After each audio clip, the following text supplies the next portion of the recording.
Well, hello everybody. Welcome back to my live stream Under the Moonshine. I do apologize for being late this evening, about an hour late. That would definitely get me in trouble if this was a real-time job. No, but to those of you that were anxiously waiting for part 6 of an Octave Higher, I do apologize for my tardiness. But better late than never, right?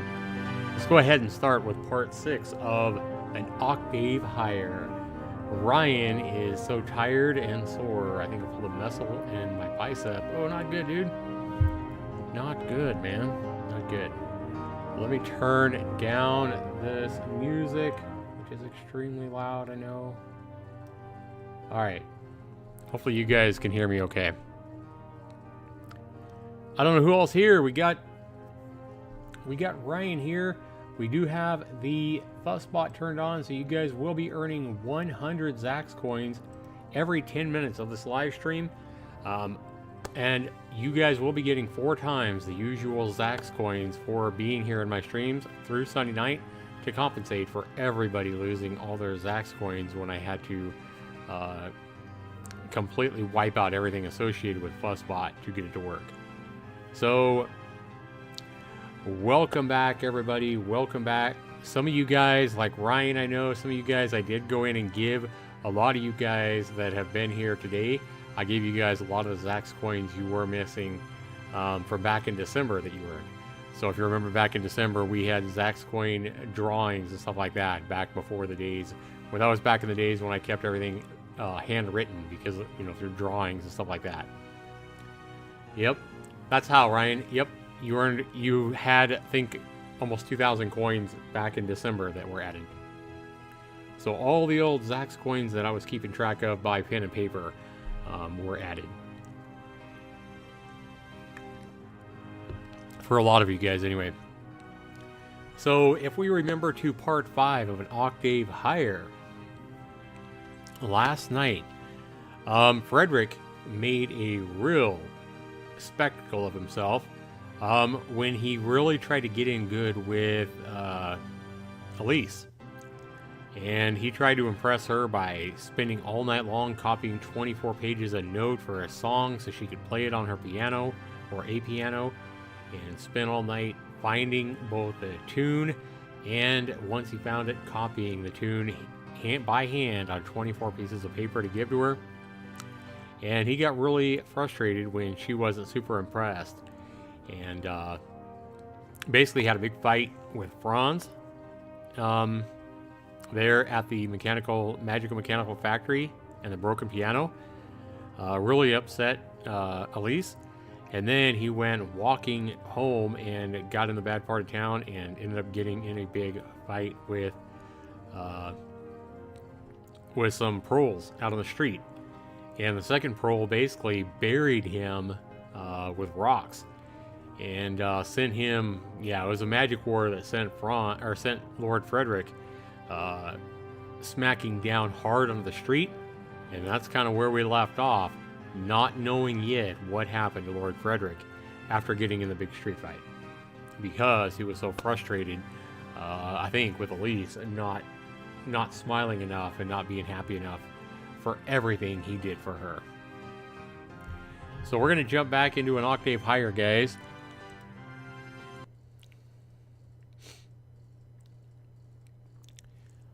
All right, Wind Day 31 Sextilis, the year 313 after magic had become a thing in this world.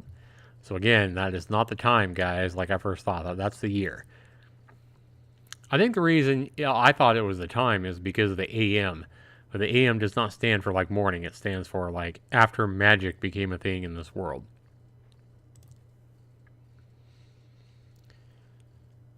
All right. Franz. So we're back to Franz now. Morning cuts my sleep short yet again. I try to yawn myself awake, but to no avail. Between me and a productive day are my jealous and enticing warm blankets. No matter how much I try to get up, They convinced me to stay laying down. Yesterday was eventful. So now we're going to find out exactly what Franz thought of that big spectacle that Lord Frederick made of himself, I think. Because we really never got his point of view on that. Alright, Ryan, sounds good, man. Yeah, if you have to go to sleep, man, I understand. Remember, all my live streams do stay up recorded, so if you want to catch this later or whatever because you have to go to bed, that's fine. AJ says, so Zax, if I invested in old booger and became belly button lint, how much of the channel shares would I own? Oh my god. I regret getting into an altercation with Lord Frederick. It should have never happened. Even though his comments were out of line, angering him further only complicates matters. Frederick was the only reason I received the research grant, so making him angry puts our funding at risk. There is a clear pecking order in the world, and I violated that. If Frederick wants to, he can easily get back at me. By cutting that funding, I guess, talking to his father and having the funding he wants for the compassion magic research cut. True point. But would he? That Frederick isn't actually interested in my research. The fact that Frederick isn't actually interested in my research means that he has other reasons for supporting this project. And I think I have an idea of what those reasons are. Which brings me to the bigger problem. Uh-oh, Franz is figuring it out. Since the fight with Frederick, Elise has become spiritless. She seems drained, like a mage without mana. Poor girl. And as a result, after that little incident, we weren't able to make any progress with the research. Her magic returned to being completely ineffective, like in the laboratory. The piano even stopped sounding its mysterious note. If she can't find her rhythm again, it'll be seriously bad for me. We haven't produced enough data yet to create a thesis. We have to get her back to normal, somehow. Hey, Fire Kirby, welcome. Oh, my head hurts. I spent all night thinking about this, and I'm not getting anywhere. I need to refresh myself. I spring up from the bed, take a shower, and get dressed for school. I find Elise and Aretha waiting for me outside. Greeting, Franz.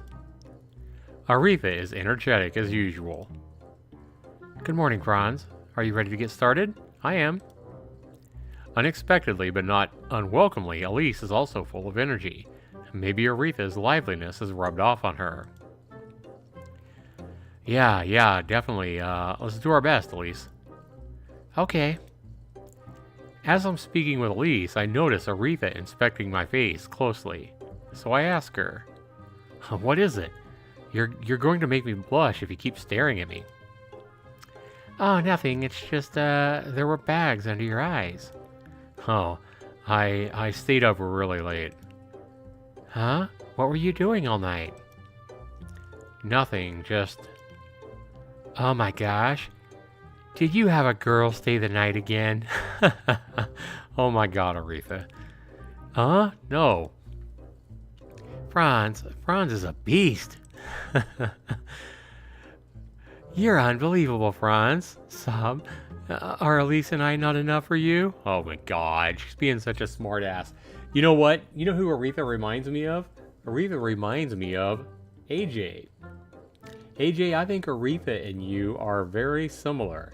You're both like smart ass trolls. You have a bed? Lucky, I sleep in my neighbor's doghouse. See what I mean? Yep. I think AJ and Aretha here have a lot in common. They're both really likable, and they're both really very, very, very sarcastic. Hey. What, you calling me a girl's ex?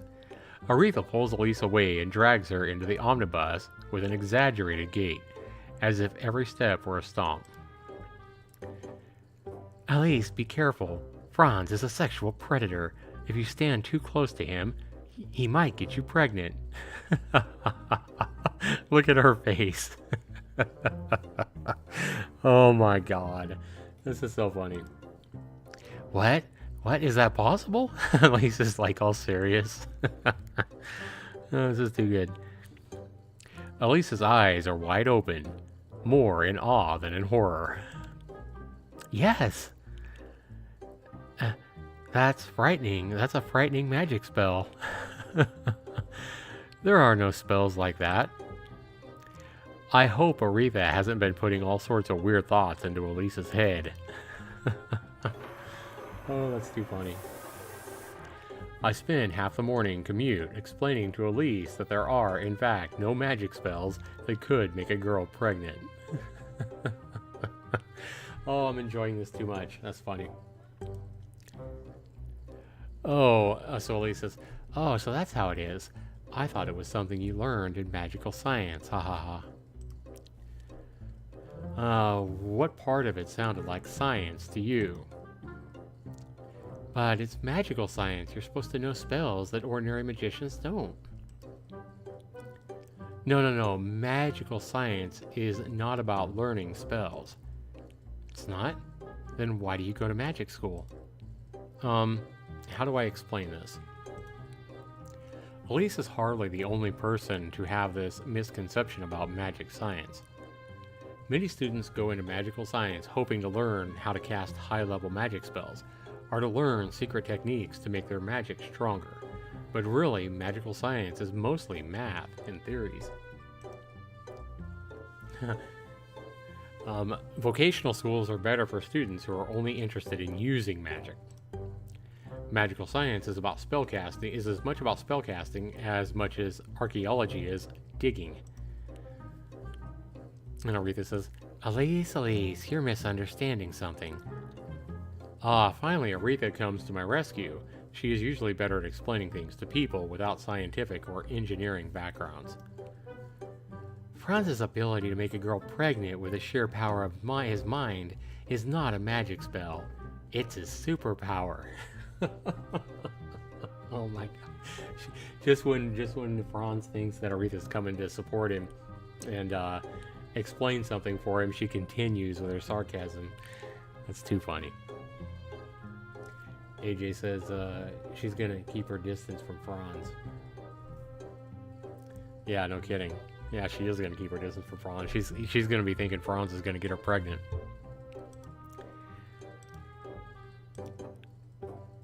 Franz, is that a power you have to try to use, or does it happen accidentally? Oh man, she is letting Aretha get to her head, isn't she? That's funny. I spend the rest of the morning commute explaining to Elise that I don't, in fact, possess any kind of superpowers to get her pregnant. That's funny. Aretha's like, Franz? Yes? Can you help me with something? Oh my god, she's got a wink again. She's gonna continue this. Man, she's full of piss and vinegar. What is it? I assembled a magic machine prototype in one of the empty rooms in the east building yesterday. Now I have to move it to my classroom. The prototype is pretty big, so I need someone who can cast levitation. The levitation spell, like all other spells that control air, is based on faith. So basically she needs someone who is gifted in faith. I don't mind helping Aretha, but after what happened yesterday at the factory, I was hoping to start work with Elise as soon as possible. Well, I can find somebody else to help me if you don't have time. Work on the experiment with Elise or help Aretha? What do you guys say? What do you guys say? If we had more people here, I would actually use Fussbot to get a vote. But since we only have a couple of people here, I just go with the first person that gives me a choice here. Should we help Aretha move that, or should we say screw Aretha and go ahead and work on the experiment with Elise right now?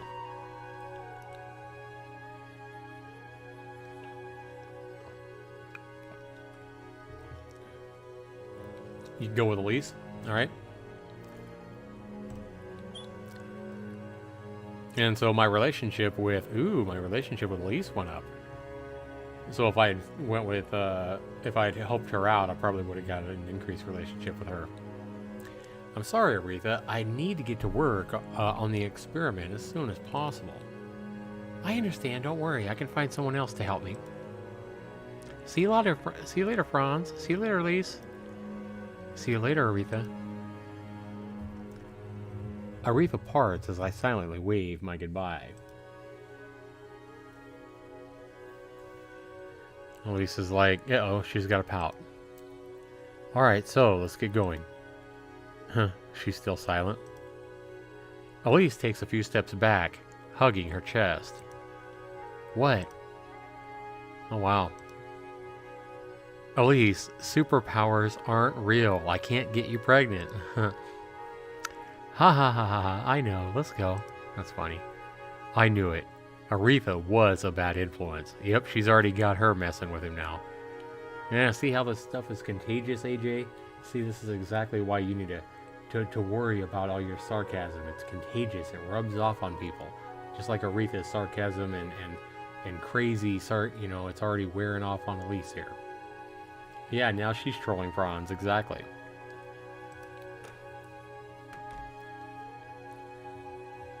Professor Poe?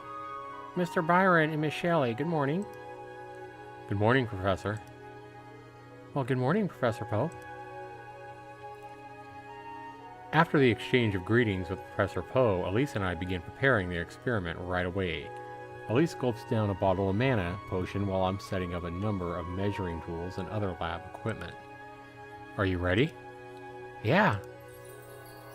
A kindly, compassionate aura radiates from Elise, her eyes fixed on shattered pieces of window glass laying on the desk in front of her.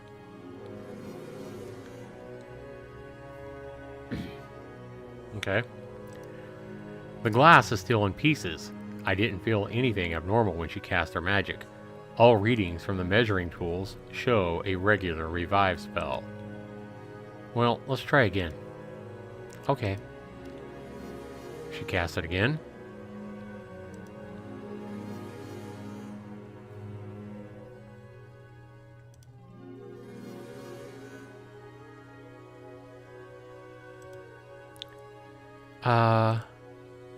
I wonder why it felt different yesterday. You mean when I tried it on the piano? Yeah. Elise peers at the shards of glass, studying them. She picks up a shard, brings it closer in front of her eyes, pokes a finger at it, then puts it back down on the desk, and finally shakes her head in resignation. Why don't you try casting your spell on me? Huh? What spell? The usual. Revive. Huh? But revive is a spell for healing a life-threatening injury. She knits her brows, and after thinking for a second, she stares at me sharply. Maybe I can stab you first. Oh my god. Yeah, Aretha has been bad influence for Elise. Now she's saying it's a revive spell. I need to stab you first. Oh my god. This is too good. Hey Vanessa, how you doing? Welcome. No! Professor Poe glances at us, half suppressing a laugh. That's funny. I just want to try feeling your magic directly with my own body. It doesn't have to heal a real injury. You want to feel my magic with your body? Franz, I'm just 15. This is really good. This is really good. She's becoming a really good troll here. I like this. Aretha is definitely rubbing off on her. AJ says, I hope she's trolling about stabbing friends. Vanessa says, I'm good, Zach. Thanks for asking. Yeah, welcome, Vanessa. Always good to see you. It's not like that. You and Aretha will be the death of me, you know. This is for science. Ah, well, if it's for science, then anything is okay. I wonder whether to comment on such unsound logic, but I decide against it. Okay, lay it on me. I stand in front of Elise and take a deep breath. She lightly puts her index finger on my chest with her eyes closed. Amplify, transform, compassion. At the moment the spell is cast, I feel something like a gentle breeze, but without the air movement, lightly cooling my whole body from my skin to my internal organs, leaving a peculiar but not unpleasant tingling sensation. How was it? It felt like any other healing magic. Oh. Let's try it again. Okay. She touches my chest again with her index finger. Cast the spell again. Amplify, transform, compassion. Still the same. Try doing it differently. What do you mean by differently? I don't know. Just try anything. Okay. Amplify, transform, compassion. Again. Not good enough. Think about something else. Imagine that your magic has evolved into something unique, something original. Okay. Amplify, transform, compassion. Still no good. Try something different, I said. Different. Got it. Okay, I'll try it. Elise accumulates her mana again, and... What? This aura, what is this?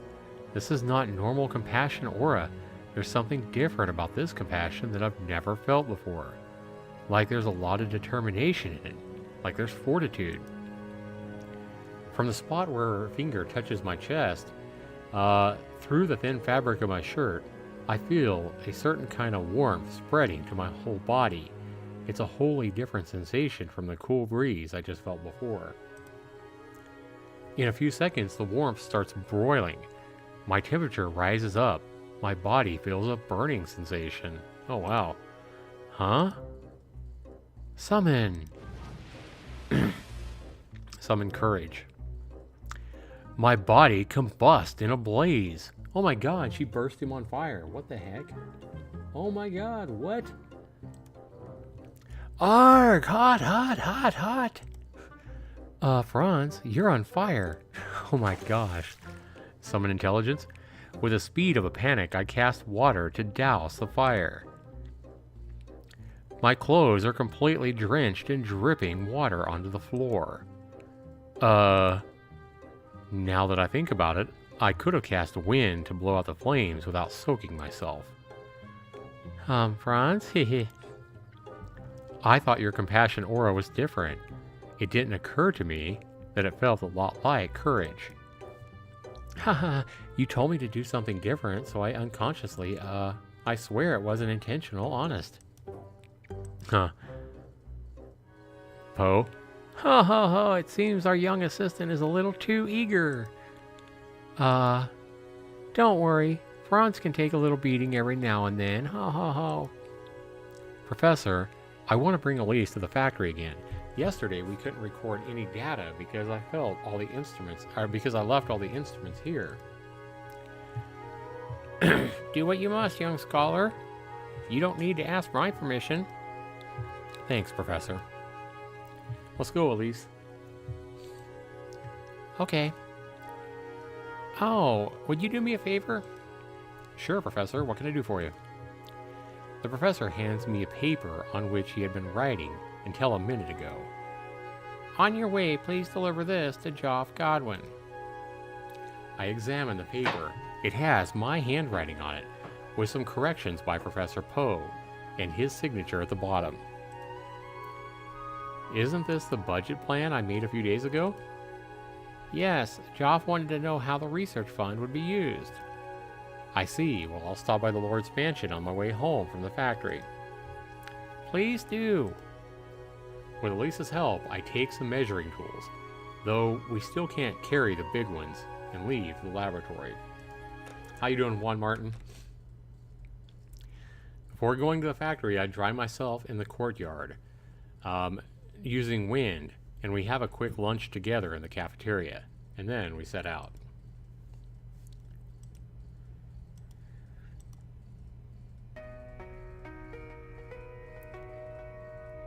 Once we're arrived, we immediately head to the piano and start preparing for the experiment. This time we have some equipment from the lab, so we'll be able to measure data much more precisely. Elise stands next to the piano, same as yesterday, and casts her spell. Amplify, transform, compassion. That feeling occurs on the first try, that strange, mistaken belief that suddenly arises in my mind, where I'm convinced, utterly convinced for a moment, that the piano has been fixed. But of course, it hasn't. The readings from the measuring tools show abnormality, but nothing that I can make sense of. I take note of the numbers for later analysis. I urge Elise to keep going. Amplify, transform, compassion. There is that bizarre feeling yet again. No matter how many times I felt it, no matter how certain I am that the piano will remain broken, for that instant when the magic is cast, I am positive, without a sliver of doubt, that the piano has made a sound. It is only a moment later, when the light of the magic fades, that I know there hasn't actually been any sound. The measurement readings surprise me. Once again, they show results completely different from when we did it in the lab, but they also don't look anything like readings I got from the first spell Elise cast a moment ago. It's as if the results were strange for the sake of being strange, irregular, illogical, and inconsiderate. Elise continues. Amplify, transform, compassion. Again, more strange results, different from results in the lab, different from the previous 2 sets of readings. And again.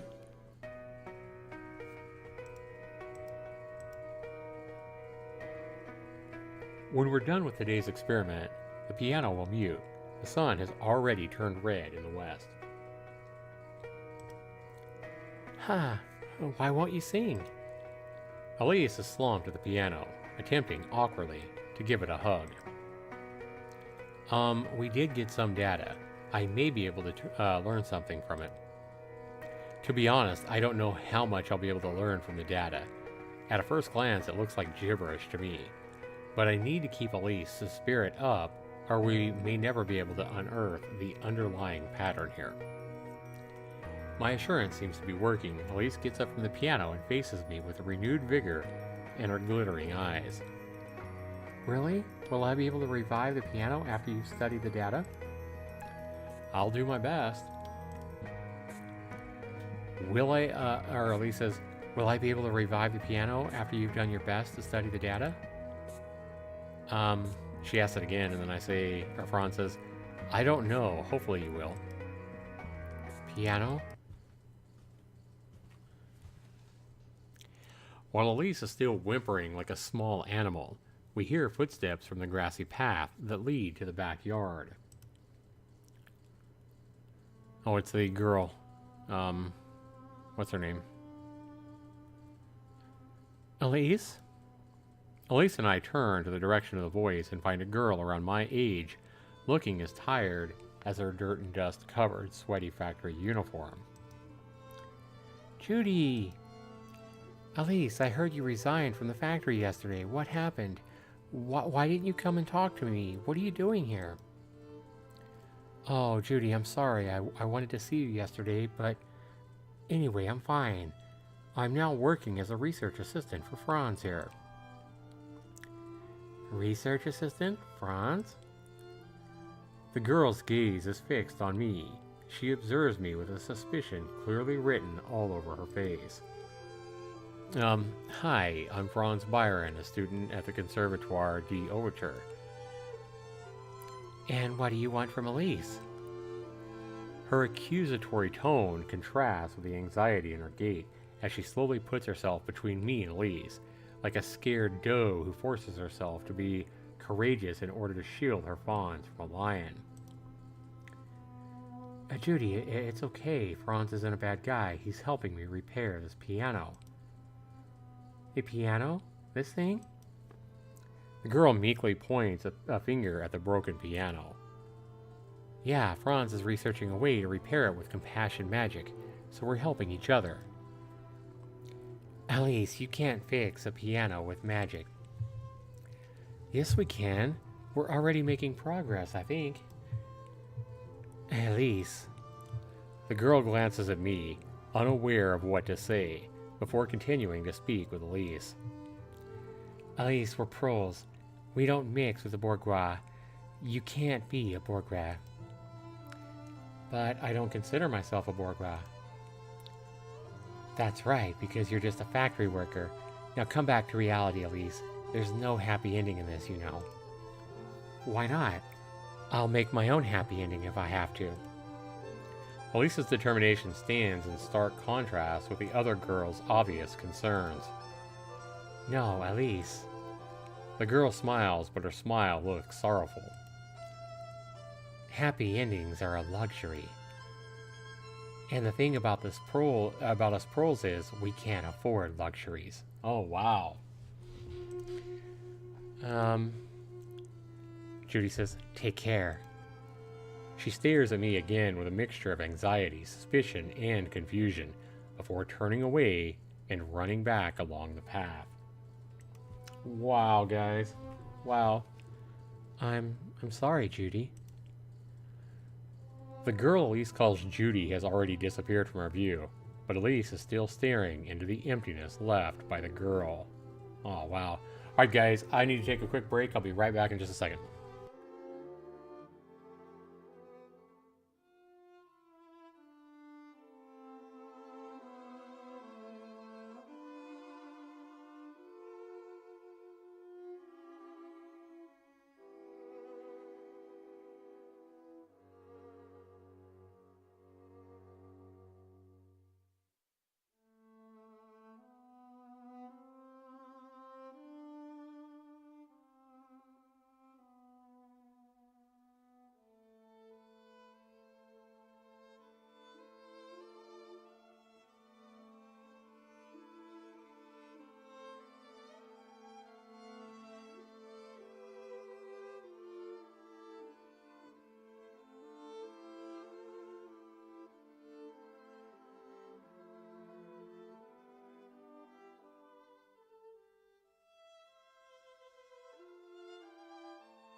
Alright, guys, I'm back.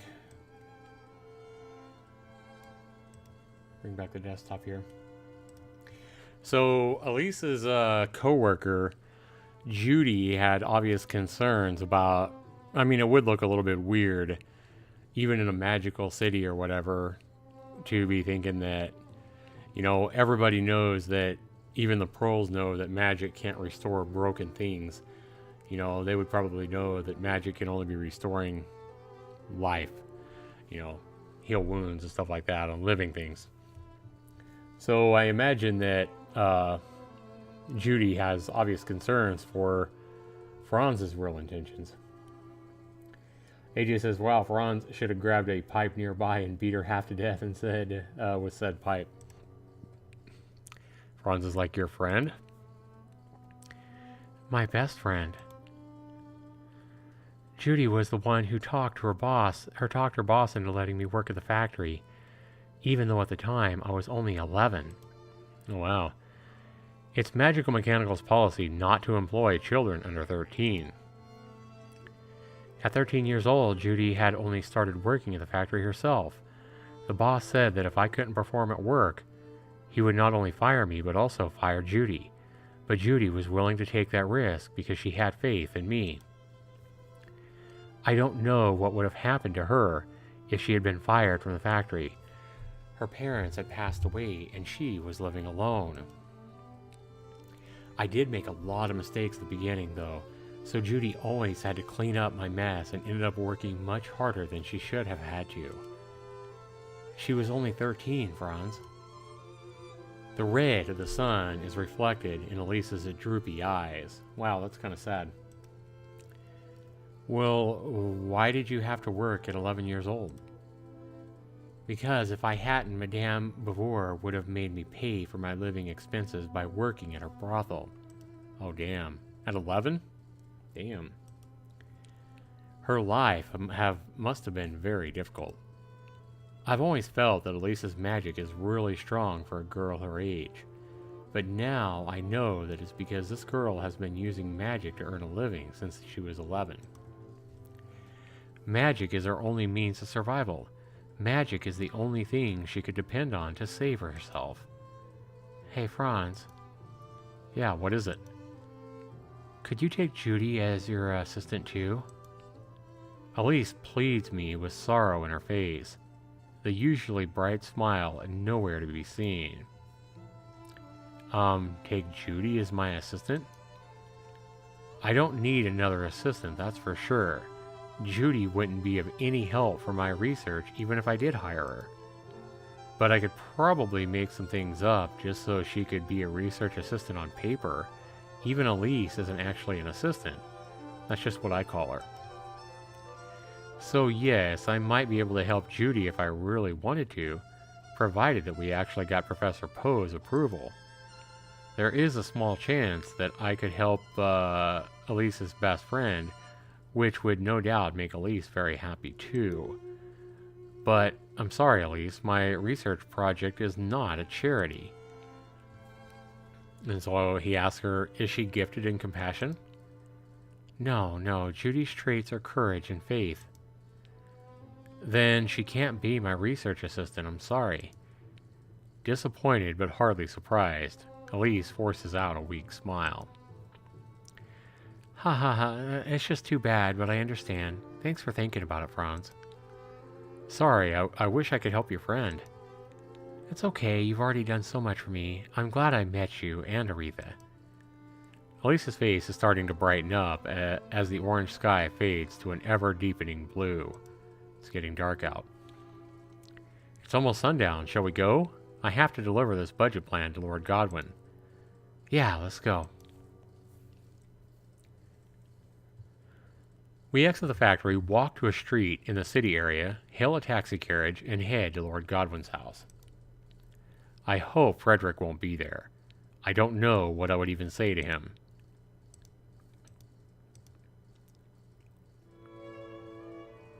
It's already dark when we arrive at Lord Godwin's house. Just like last time, the butler shows us to a room where we're to wait for Lord Godwin. Elise seems uncomfortable when she looks at the piano, but she doesn't say anything. Before long, Lord Godwin enters the room. He eyes me with the same disinterested look he gave me when I was here with Professor Poe. Then he shifts his gaze to Elise without changing his expression, and then to me again. Well, good evening, my Lord Professor. My Lord, Professor Poe wanted me to give this to you. He quietly takes the budget plan from my hand and briefly studies it, his eyeballs making small movements until they reach the bottom of the paper where the professor has signed the document. Then he asks, tonelessly, "Anything else?" "No, my lord." He turns his back upon us and then steps off to the door from which he entered earlier. Wow. My lord. Hearing Elisa's voice, the Lord Godwin halts his steps. Without moving his body at all, he turns his head to regard Elise with one eye, but he says nothing. My lord, is Frederick not here? Finally, he turns his body and faces us. No. Do you have knowledge of his whereabouts? No, my lord, should we? I was told he went to the conservatoire yesterday. Did you see him at the conservatoire? No, because yesterday we were doing an experiment at the, You haven't seen him since yesterday? No, I have not. What? Frederick didn't come home yesterday? But it was already getting late when he left us at the factory. Franz, could Frederick have gotten lost in the Pearls District? I wouldn't bet against the possibility. So again, guys, we don't know what happened to Lord Frederick. Remember, last time we saw, he got his ass handed to him by those two Pearls. He had been thoroughly defeated by that second Pearl, who cast some high-level magic on him and sent him barreling down to the ground, really hard. Wow. Lord Godwin's right eyebrow is raised very slightly. This is the first noticeable facial expression since entering the room. The Pearls District? Why was he there? Well, we were at the factory conducting research. He came to observe us. Godwin's like a pause. I see. The Lord leaves without another word. Franz, what do you think happened? I don't know. What should we do? Let's just leave it to the police. It's not like we can do anything. But... Elise hesitates for a moment, but soon finds her resolve. I'll go look for him. What? You don't even know where to look. He's probably still somewhere near the factory. Please let Aretha know that I won't be home until late. Oh wow. Elise quickly sets off to look for Frederick. Hey, wait! The girl stops and looks at me questioningly. I don't know if we'll be able to find Frederick, but what I do know is that I can't let Elise go by herself. Although she knows the Pearl Streets well, she may still run into trouble. I'll go with you. Great, let's go. Okay. What happened to Lord Frederick?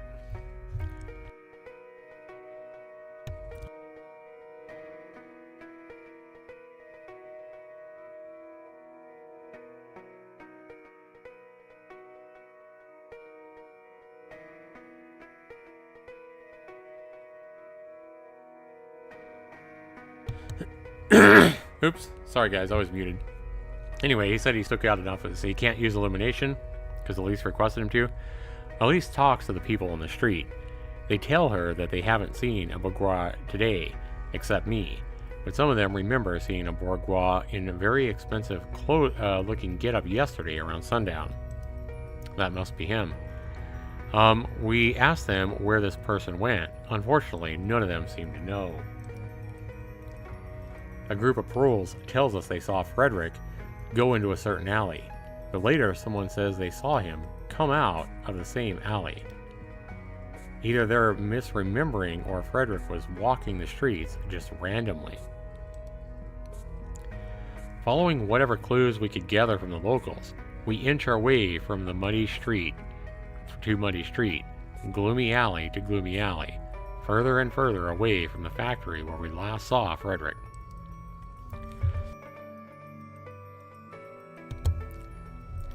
The Pearls District, the Pearls' friendliness fades away with light. Even Elise is now looked at with contempt and envy. In this neighborhood, many of these Pearls seem to be even worse off than factory workers. Very few of those who are willing to talk anymore remember seeing Frederick. It's almost as if he had suddenly vanished. Finally, we find someone who gives us a clear answer. Oh, that rich bourgeois, ha! Nasty fella he was, rude and foul-mouthed. There's no mistake, that's Frederick, all right. I only asked him if he was fine because he was shambling like he was walking dead. Huh, you should have seen him. Oh, he was a tipsy rascal for sure. His face were as white as a sheet. I thought he were sick. So I asked him if he were okay, but damn if the kid didn't pick a fight with me. He used some magic too, so he did. Had I had some mana with myself, I would have nullified his ego and transformed his nards and scounge into a cooter. The man grits his teeth, his ears red. Wow, he's still mad. Do you know where he is now? Oh, he's done for. Little rascal picked a fight with Libertons, and so he did.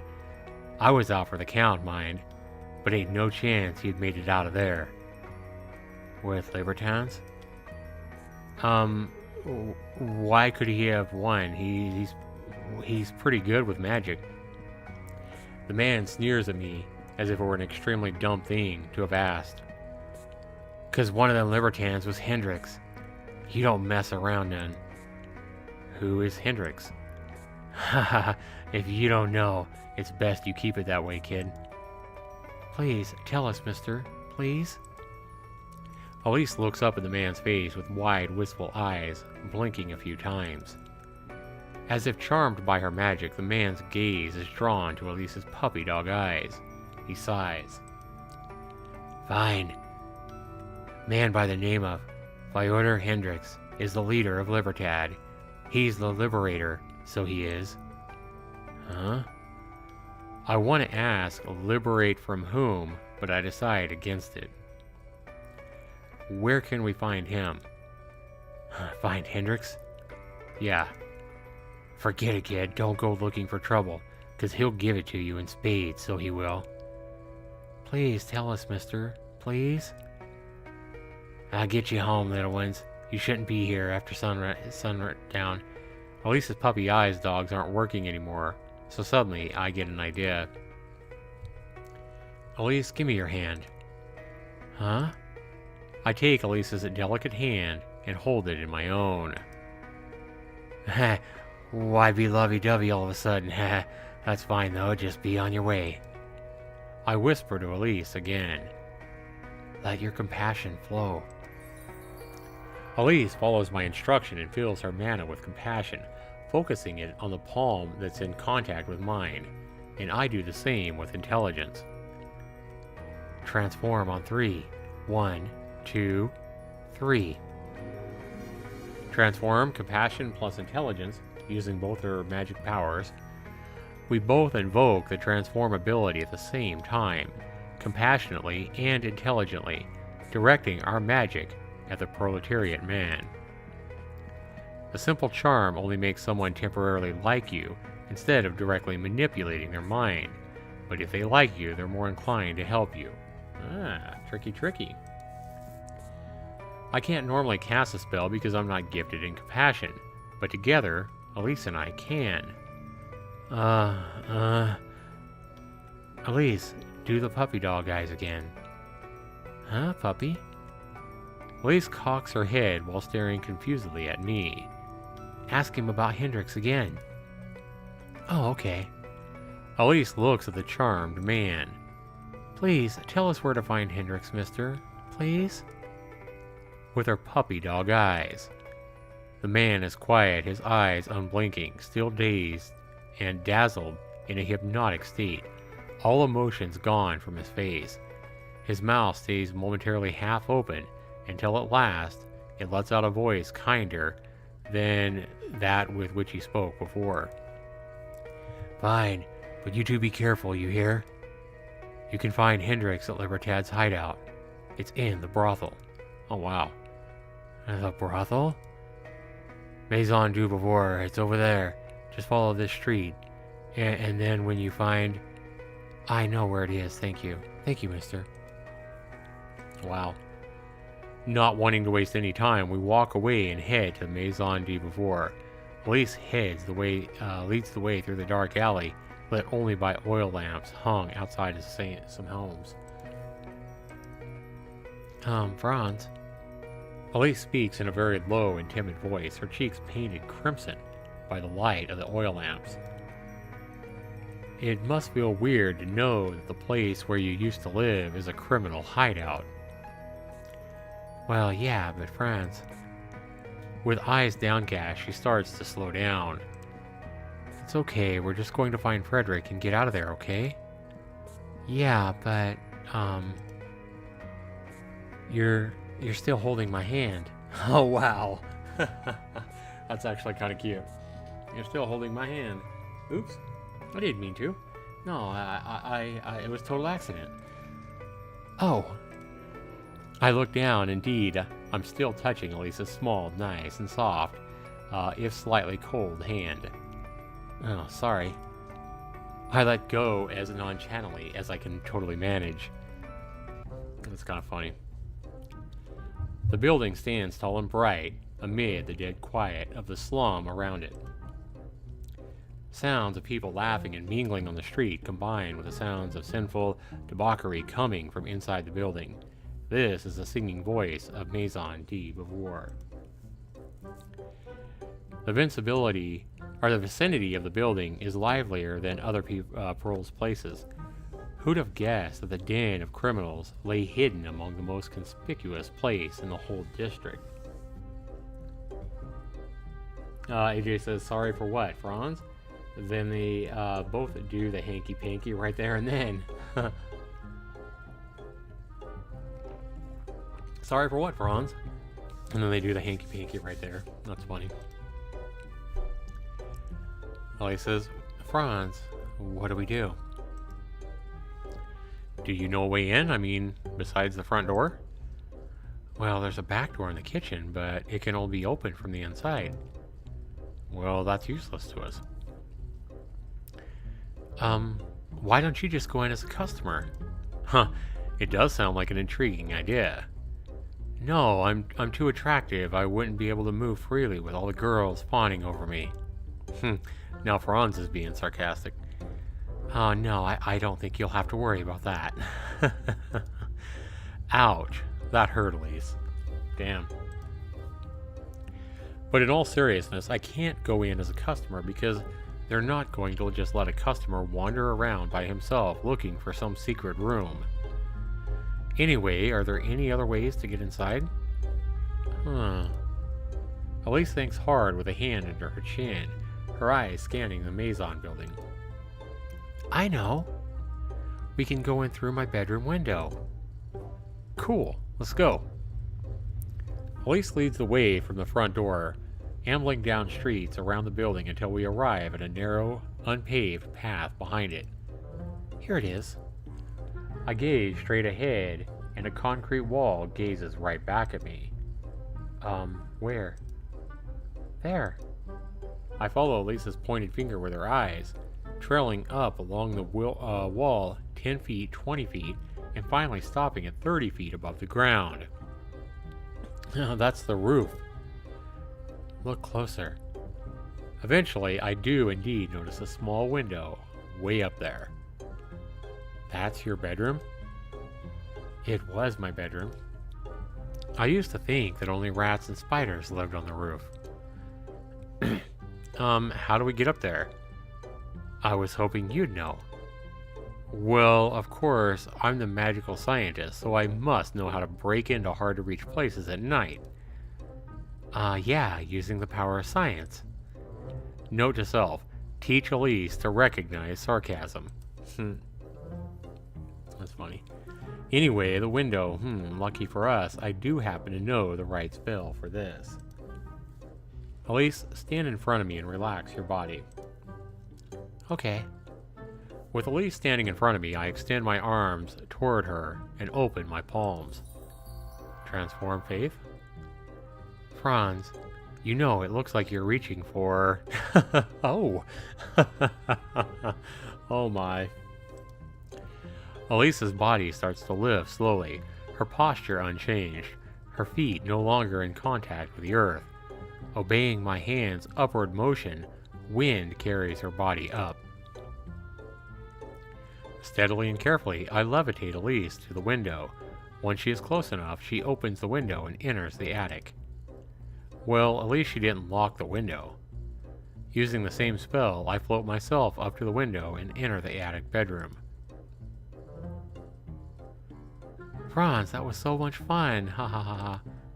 Wow, you used to live here? Yep. Until 5 days ago, I slept in this bed every single night. It's filthy. Hey. Sorry. Anyway, where can this Libertad be hiding? Elise is deep in thought again, her eyes fixed on the ceiling. I can think of a few places. Good. What are they? The kitchen is perfect because you can make grilled cheese sandwich if you're hungry. Okay, good start. Probably not, but we'll roll with it. What else have you got? Maybe the bathroom? I used to hide there when I was small. Yeah, I don't think the Libertans could all fit in the bathroom, at least. Good point. Well, there's the basement, but the basement is so dark and scary, you have no idea. I wouldn't hide there. Oh, I bet a Libertad would.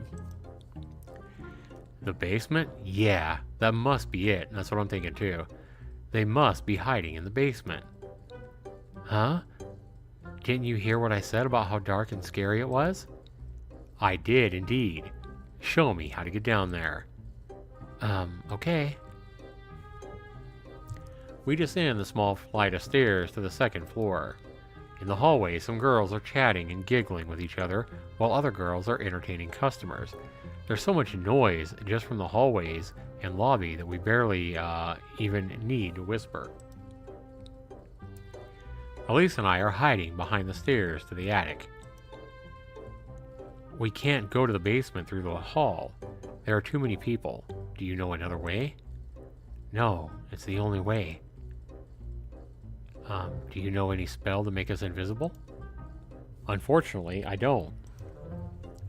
I glance about the massive room. Its walls and floor sparkle under the light. But I happen to know something else. Elise, do you see those lamps? Yeah. Do you know what's inside them? Balls of light. They're summoned by illuminators. That's correct. And we happen to have magical traits required to summon the light. Faith and compassion. Oh, okay. And how will summoning those balls of light help us get past these people without them knowing? It won't. But what do you think will happen if we nullify instead of summon? Ah, good point. Nullify the magic. Oh, I see. Everything will go dark and we'll be able to slip in by the confusion. Let's do it. Well, yeah. I need your hand again, if you don't mind. I extend my hand to her. Oh, I don't mind at all. She takes my hand and her compassion starts flowing and mixing with my faith. We concentrate our mana at the spot where our palms are in contact with each other. Now, you know what? I'm starting to think they like holding hands a little bit. AJ says, in your pants, Franz.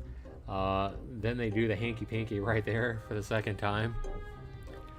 On 3. 1, 2, 3. Nullify the compassion plus faith. Suddenly, Maison de Beauvoir is swallowed up by darkness. Everyone goes into a panic. Hey, what happened? Why are the lights out? It's already sundown. My wife is waiting at home. Sundown was more than 4 hours ago, silly. Put down that whiskey bottle. Ha ha ha. Calm down, everyone, as an illuminator is on his way. Let's make a run for it. Okay. We quickly go downstairs to the first floor, make our way across the lobby, pass through the kitchen, and find a door somewhere at the back. Beyond the door are more stairs leading down into the dark and apparently scary basement. We descend slowly, careful to not make any noise.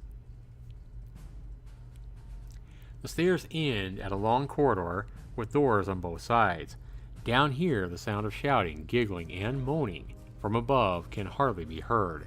Instead, we can only hear other people talking from behind closed doors. We tiptoe very slowly, very quietly, so as to not alert the Libertad members who are standing guard in the dimly lit corridor. The darkness helps to hide us, But even so, we exercise caution, sneaking past the guards only when they look away or leave the corridor. We walk by several doors that hum with chatter, but soon we come across a door behind which comes muffled cries. Uh-oh. I try to open the door, but it's locked. Looking up, I see a small trickle vent above it, too small for a person to pass through, but large enough to peek inside the room. Uh-oh, did they find Lord Frederick? Levitation won't work here. Someone would feel the magical aura. Instead, I tell Elise to look out for guards, and I pull myself up to the vent and peek inside. Yep, I found him. In the otherwise empty room is Frederick, tied to a chair, struggling to free himself. He's gagged, but from the look on his face, he's swearing up a storm. Franz, what do you see inside? Elise asked in a soft whisper, only loud enough for me to hear. I see Frederick. Oh, how is he? Despite some cuts and bruises on his skin, and other signs of injury, Frederick looks healthy enough, evident from the blazing fury in his wild eyes. So he's mad. A little bit injured, but he's furious, it sounds like. Well, at least he's alive. He's swearing a lot, so he must be fine. Huh. Can we get him free? If we can open this door, we can get him out of there. How do we do that? Go ask a Libertan where they keep the key. What about just calling the police? Look for the key? Or call the police? What do you guys think? Look for the key or call the police?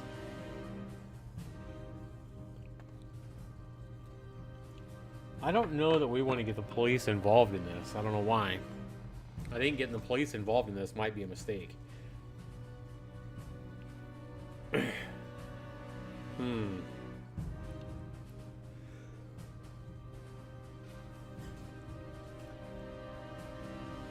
Police, just like in Friday the 13th game? Alright, let's do it. We'll go with what AJ says. Good idea. Let's call the police. There are too many Libertans for us to deal with. They're going to find us before we find a key. Frederick doesn't seem to be in immediate danger, and the situation will get much worse if we get caught. Yeah, I think you're right. Alright, let's go back. How do we go back upstairs? Do you see any other way? No, but how do we get past all those people in the lobby? Must we make the room dark again? I never thought about our escape plan, but Elise has raised a very important question. We couldn't possibly nullify the light again because that'd cause too much alarm. What can we do? Suddenly, I remember something that Elise told me before we went inside the Maison. Hey, didn't you mention a back door that can be opened from the inside? Oh yeah, that's right. The back door is in the kitchen, and we can get to the kitchen from the basement without going through the lobby. Good, let's do that. Okay. Well, there you go. So we go back the same way we came, heading to the staircase while sneaking past the guards as carefully as we did before. But before we reach the staircase, I hear some men's voices from a room on my left. What to think that kid turns out to be the son of Joff Godwin. What a surprise. What do you plan to do with him, Hendrix? Elise, wait. A surprise indeed. I only wanted to teach the damn kid some manners. I didn't imagine he'd be a Godwin. Oh, so they're just now figuring out that they got Godwin tied up. They're talking about Frederick, and it's not some meaningless chatter like what we heard from the other rooms. Sounds like some Libertad higher-ups are having a meeting. With a Godwin in our hands, we can kickstart the revolution. Revolution? What the heck are they talking about? Elise, you go ahead and have Lord Godwin call the police. I'll meet you at Lord Godwin's house. What? Aren't you coming with me? Shh. I want to know what Libertad is planning. But they might want to harm Frederick, you know. Are you sure? What if we get caught? Another good question. What if we get caught?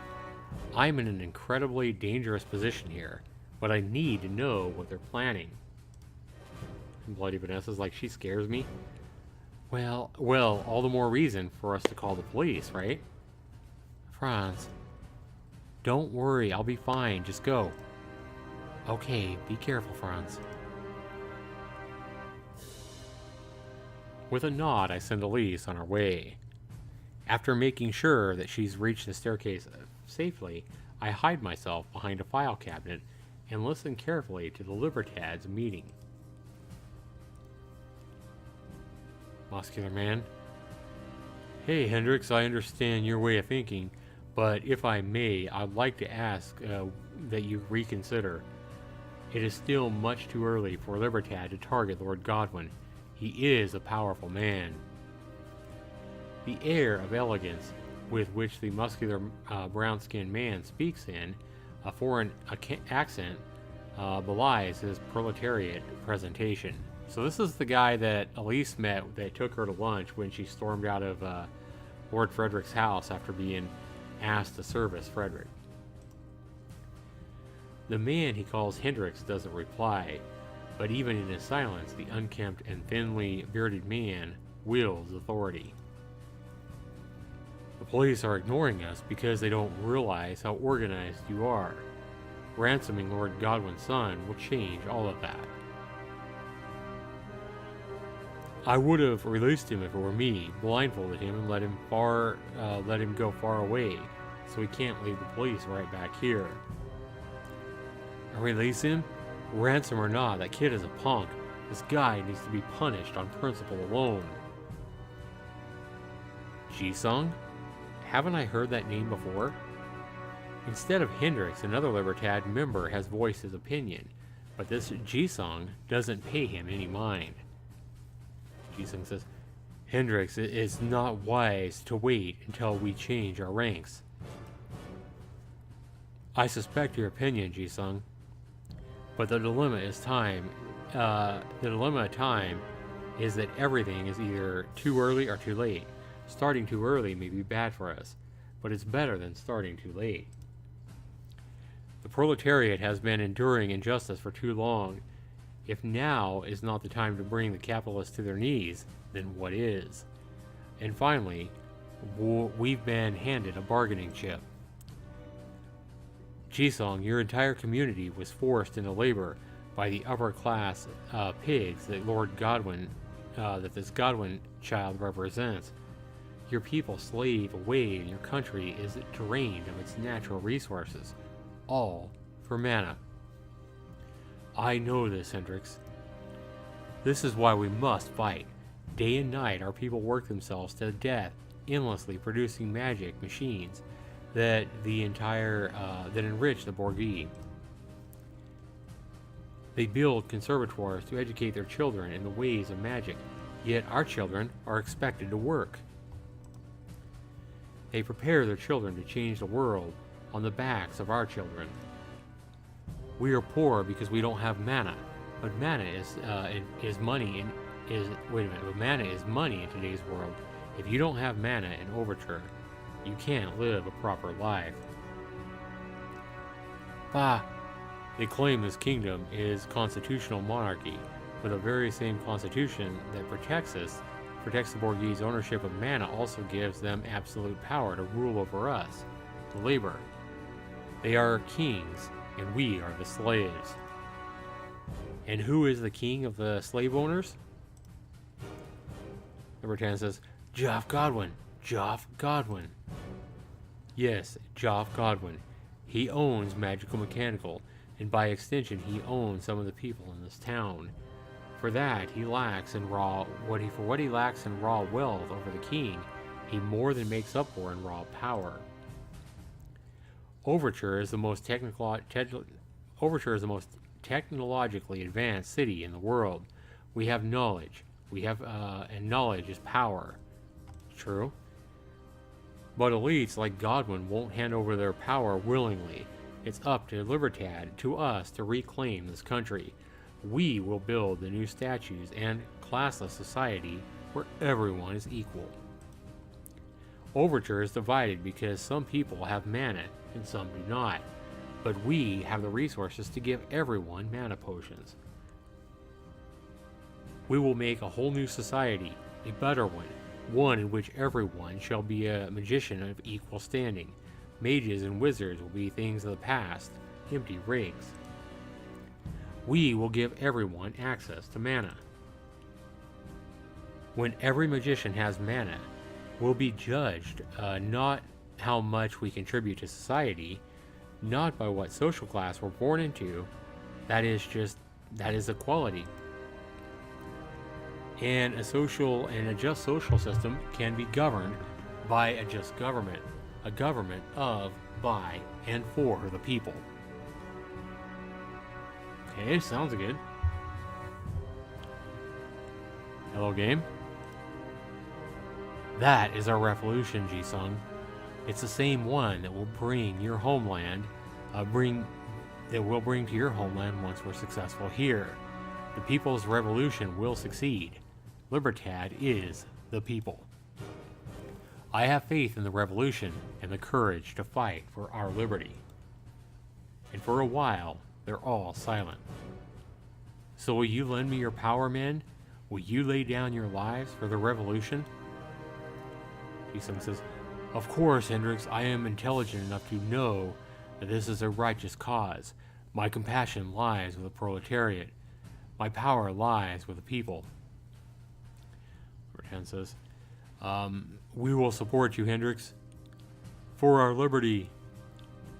For liberty." And Libertad say, "For liberty. For liberty. For liberty."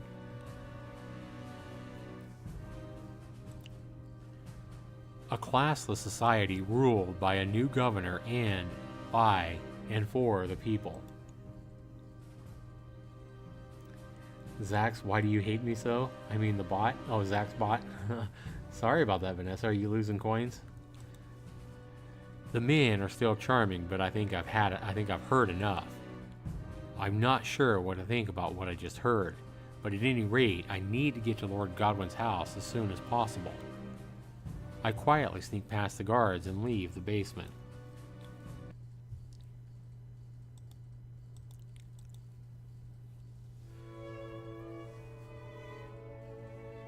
Franz? Aretha says, "Franz? Aretha, why are you here?" "Because Elise told me what you guys were doing." I didn't want to make Aretha and Alanis worried, so I stopped by their house to let them know. And then I followed Elise here, hehehe. Lord Godwin comes forward. "Thank you for locating my fool of a son. How was he?" As far as I could tell, Frederick wasn't in any immediate danger. Have you notified the police? Policewoman says, "Hey kid, we meet again." No, that's the girl that beat him in, well, this isn't Lord Frederick. But this is the gal that beat Lord Frederick that first game of Sorcerer. Huh? Isn't she the policewoman from whom Elise and I met the other night? I've heard about what happened from your sister. She smirks at me when she said sister. Huh. I don't think I've introduced myself properly. I'm Janice Wolfe, commander of Overture's Police Dragoon Unit. Dragoon? Did Lord Godwin just call the commander of Overture's most elite special forces unit into his house? Nice to meet you, Commander Wolfe. My name is Fra. So, what'd you hear from them, kid? Huh? Your sister told me what you stayed behind. Told me that you stayed behind because you wanted to eavesdrop on the Libertads meeting. What did you see? Did you see Foyder Hendrix? Ji-sung Alashbana? I saw, yes, both Hendrix and Ji-sung were there. Those were the only two names that I caught. The woman turns her head, only slightly, just enough to glimpse at Lord Godwin with one eye. You were right, Joff. This is a big catch. Lord Godwin's like, I wouldn't have called you otherwise. Heh. She looks back at me, her face stern. And what was the meeting about? They were talking about starting a revolution. They want to bring down the monarchy and create a proletariat government. I knew Libertad was up to no good. They're too organized to be your average circle jerk of mana potions thieves. Joff, I can't use my Dragoon unit without the king's approval, but I'll go gather some boys and commence the operation in 30 minutes. I understand. I'm counting on you, Janice. Well, the Dragoon commander gives the Lord a quick nod and leaves. Lord Godwin turns to the rest of us. Now, all of you go home. The police will take care of it. Yes, my lord. Let's go, Franz. Yeah, let's go. I'm tired too. Let's go home. Oh no, we're not going home. We're not going home, Franz. Huh? Well, I'll go to the Maison de Beauvoir. To the Maison de Beauvoir? Huh?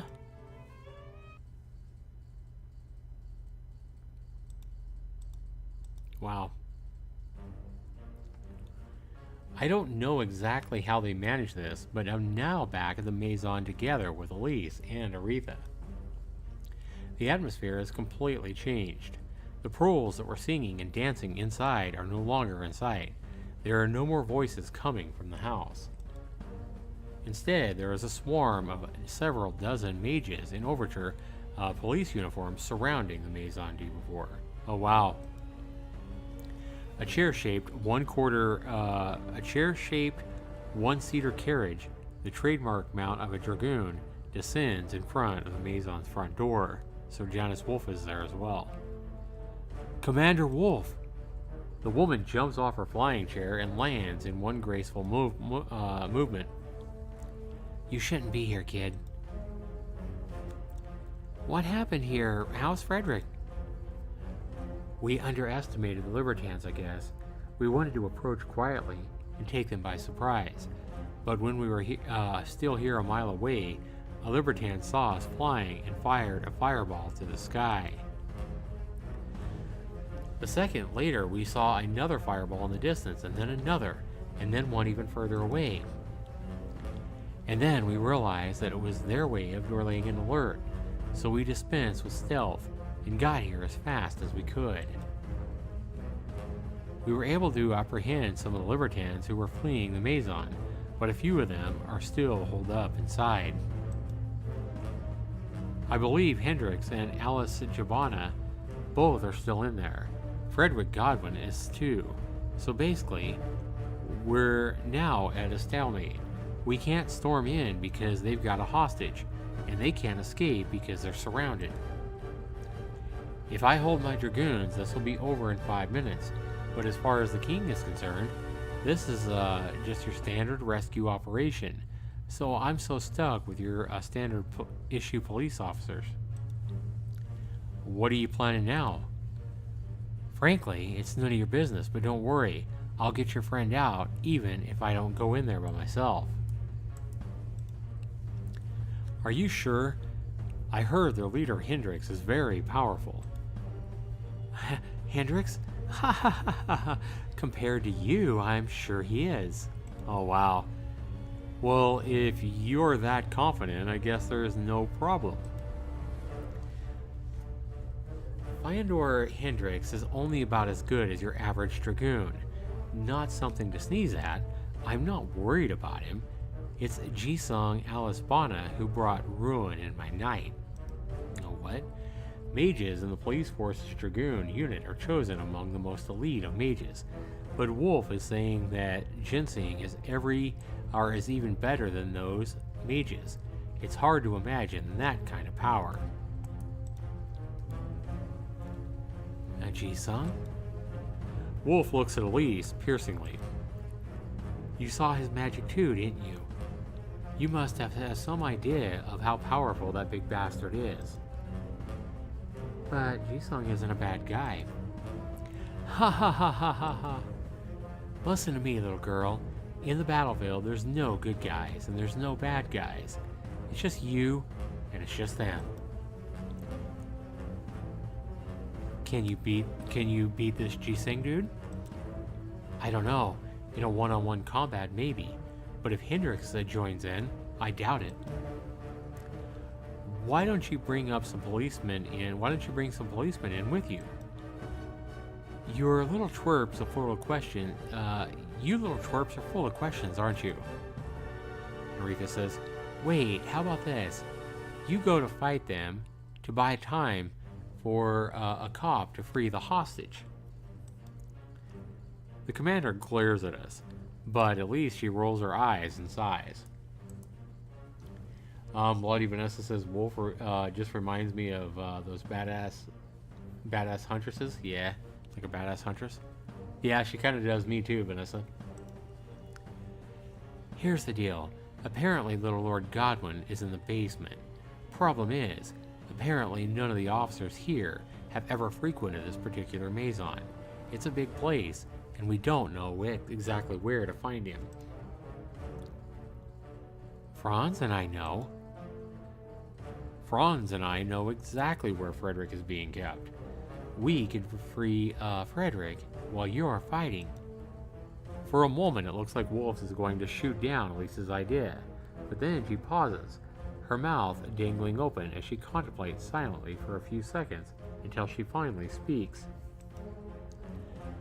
And here I thought you were going to keep holding out on me. Listen, I don't like putting civilians at risk, but this is the best plan we have. You two are the only people who have been inside and who we can trust. But are you brats sure you're comfortable with the risks? Yeah. Rita says, count me in. I'm not very well. I'm ready here. I guess I might as well. Heh, that's the spirit. The commander approaches the Maison's front door, and she asks without turning to look at us. Ready? Yes. Casually, Wolf swings her left arm up with the most insouciance of human flinging an empty potion bottle into a trash can. Summon faith. Say, Frederick. Even so, that lazy movement snaps the door off its hinges and sends it speeding through the air until it slams into the wall at the far end of the lobby. Go!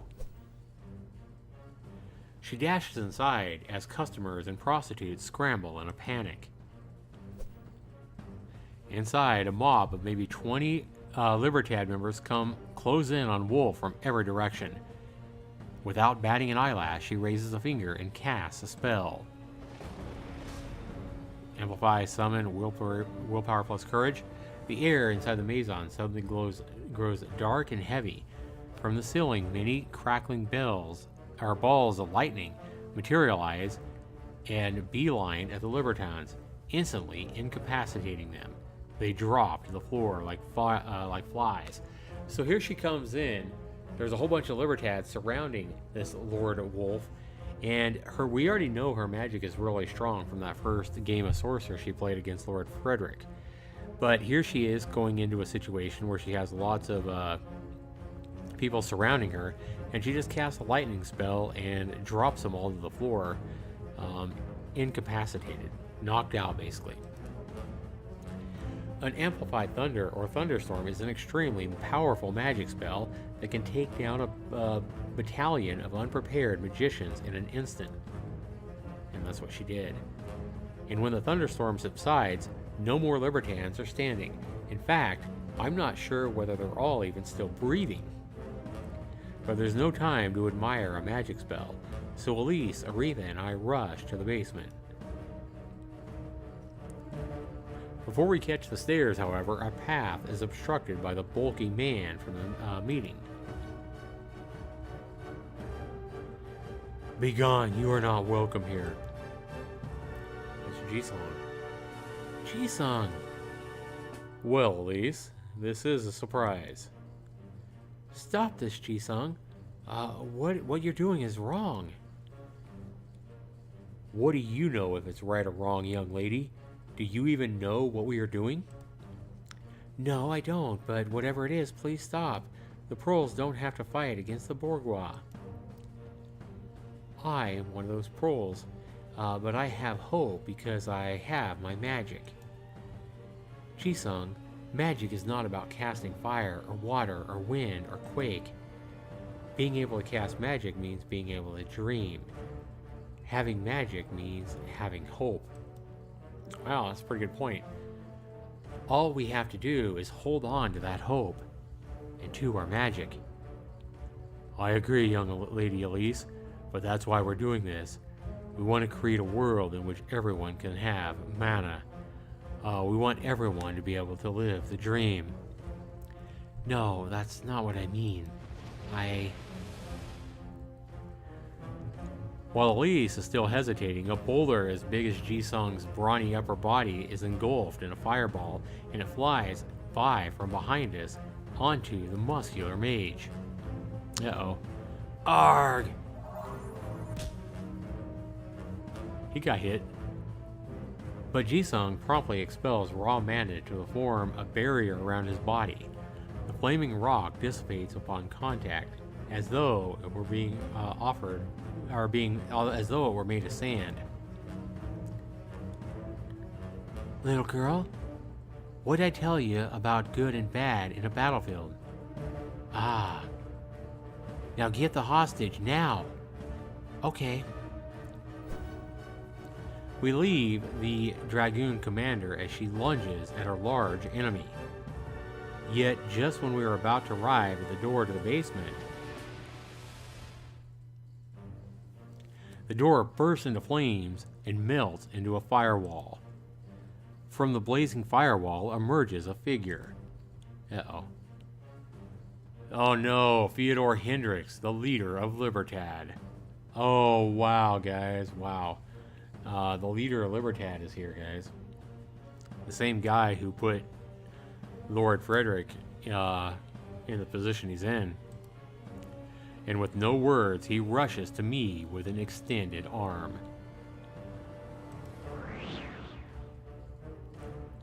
From which hand comes forth a raging gale of wind. Not knowing what to do so suddenly, I counter with my own wind magic spell. The opposing gusts of wind clash between the two of us, but his spell is stronger. I'm overpowered and I'm thrown backwards. Arg! I try to ignore the pain as I land. Hendricks will waste no time in finishing me off. This is not a sorcerer match. Still on my back, I reflexively hold my hands out. Sure enough, Hendricks is already standing over me with a right hand aflame. Uh-oh. I unleash another gust of wind to blow the fire away from Hendricks' hand. Well, you're better than Godwin. You're better than that Godwin kid. Wow, he's saying he's better at magic than Frederick Godwin? I scramble backwards and manage to get to my feet before Hendricks strikes again. He says, Franz, are you alright? You two go and rescue Frederick. But, go now. Hendricks says, not a chance, girls. I aim a hand at the Libertad leader when he glances at the girls as they run away. A jet of water shoots at Hendricks. He sees it coming and sidesteps the attack. That was the idea, though. The jet of water continues moving on its path, and until it strikes the firewall. Alright, now we're Elise. The door to the basement. Let's go, Elise. Follow me. We have to leave Franz, but I'm worried about him. Ji-sung is supposed to be the strongest magician here, but Ji-sung at least has kind eyes. That one that Franz is fighting must be the one they call Hendricks. Aretha and I dash through the burned wall and down to the basement. We have to work fast. Franz won't be able to last long against that Hendricks man. Wow, you think? I run ahead of Aretha and find the room where Frederick was being held. Outside the room, however, we're met with a surprised, but strangely enough not hostile, scowl of a Libertad member. Uh-oh, Libertown. What are you girls doing down here, huh? Didn't you hear Madame Avor warned you girls to evacuate the Maison? Huh? Madame who? Aretha, I think he's mistaking us for prostitutes. Oh, I see. A shy smile appears on Aretha's lips. No, mister, we didn't hear Madame's warning. At the same time, or at the time the two of us were, I don't know. Wait a minute. This is Aretha talking. At the time the two of us were, oh, don't make me say it, you naughty you. The man swallows loudly. He looks confused. Well, don't you girls get out of here. It's dangerous here. But it's so frightening in the lobby. There is this big, muscular guy, and he's so big. You know, I'm scared of such things that are too big. And then there's this other man who is squirting fire from his hand. Why is he doing that? It's making me so hot. Oh, wow. Actually, it's made us both pretty hot, if you know what I mean. Oh my god. Wow, Aretha. Damn, she's trolling this freaking Libertad now. Aretha places a hand on the man's shoulder. She continues talking to the man as she looks at me from the corner of her eyes. Maybe you could help us down there, mister. She winks at me when she says, cool down. Taking the hint, I put a hand on the man's other shoulder, gaze at his face, and say in my cutest voice, please. Ignoring the man's flushed face, I give Aretha a nod and...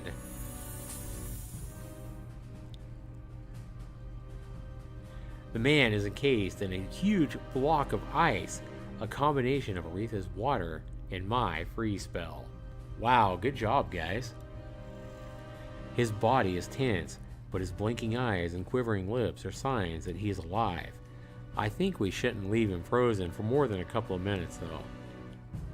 Aretha bursts out laughing. Ha ha ha ha, I've always wanted to cast that spell.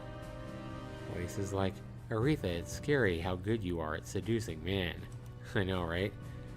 Oh, you know, I practice on Franz all the time. Oh, wow. Well, he says, whoa, Franz, does he know? Ha ha ha ha, maybe we should talk about that later, Elise. Oh, wow. Right. We run past the iced man to the door behind him. The door is still locked, so I touch the door's wooden surface. No use in keeping it now. No use in keeping quiet now. The door is swallowed in flames. Next, it's Aretha's turn. She douses the fire with water coming out of her hand. He says, Frederick. Frederick looks up. He's on guard. He must have thought Libertad was coming to take him away. But then his face softens when he realizes he's being rescued. Frederick, are you hurt? I place a finger on his forehead and let compassion swim through the mana in my body. Over the last 4 days, I've cast a spell on torn sheets of paper, shards of glass, a dented plate of aluminum, a partially sewn wooden plank, a dozen cracked eggs, a poorly teddy bear with his head ripped off, and half-eaten slice of pizza, and of course my broken piano. And remember, this is all Elise talking. It worked. Frederick's bruises and cuts fade through the light of my magic. We've managed to rescue Frederick, but we're not safe yet. We need to get out of Maison de Beauvoir, and although his wounds are healed, I don't know if Frederick has any mana in him left to fight, and Franz is still fighting Hendrix upstairs. What should we do? Help Franz or escape with Frederick? Wow. Wow, guys. Help Franz or escape with Frederick?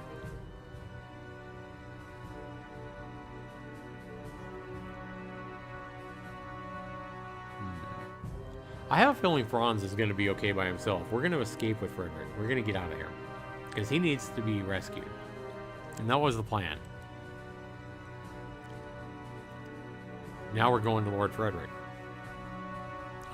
Thank you, Elise. I'm thrilled to see Elise and her friend, but I still can't look at my rescuer in the eye.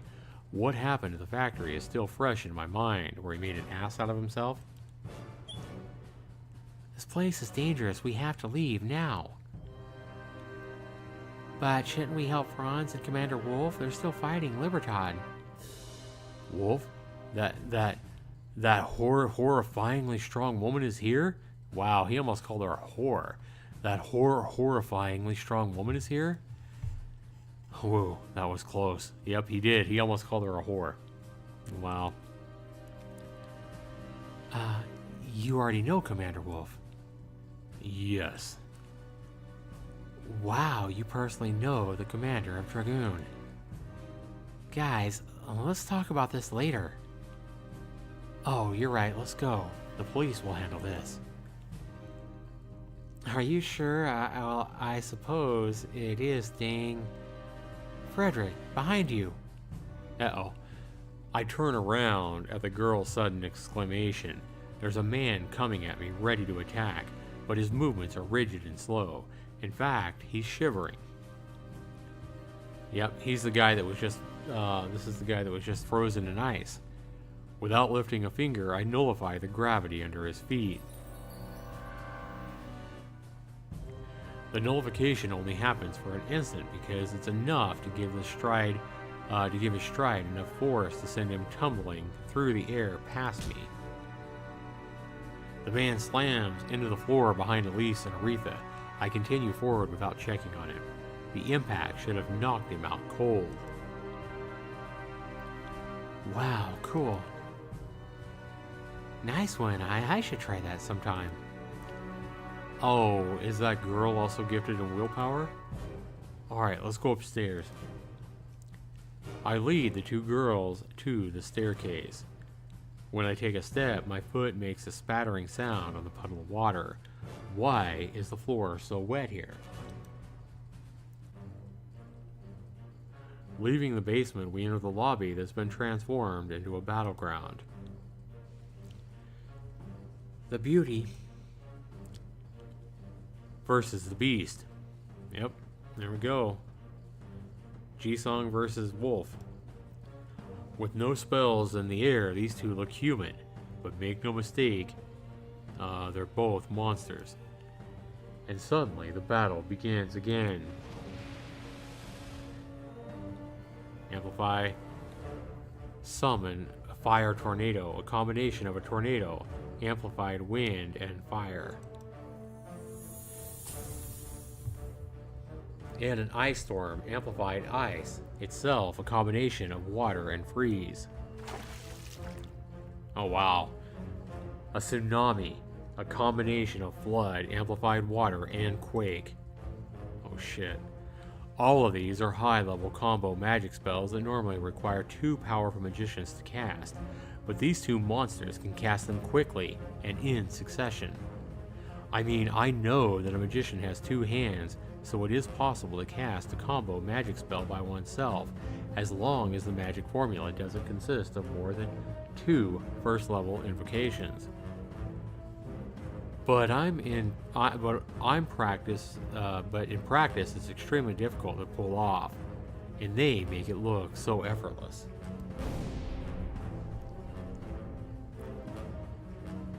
And casting isn't their only force. They can also dodge. And they must dodge. At this level of magic, It doesn't matter how strong a barrier you shield yourself with, you're done for if you can't even hit once. In a fight like this, then, it's over at the first clean hit, a sudden death match. The two mages are still at it, casting spell after spell without stopping. When they're not casting a spell, they jump, run, dive, roll, and do pretty much everything that needs to be done to get out of harm's way. But then they cast another spell. Amplify, summon, plus. This would look like a magic show. An acrobatic spectacle they perform in soccer stadiums out of season, except those two are performed by dozens of mages. Damn. Here there are only two demons who process mana into deadly but beautiful elements, and keep on until it seems like they must be completely drained, and then they just cast more.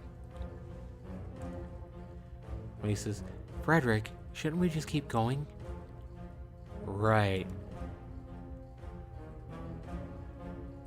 My knees are shaking. What is there to do but marvel and tremble in the presence of such behemoths? With Wolf and the Libertans still fighting, we run to the gaping hole in the wall where the front door used to be. The muscle man springs forward at his female opponent with a startling speed for someone his size. Intelligence and courage is focused in his hands. The muscle man springs forward at his opponent. Oops, I already read that. The temperature drops in an instant and freezing rain starts to pour down on Wolf. A single drop of the magical rain would freeze human skin.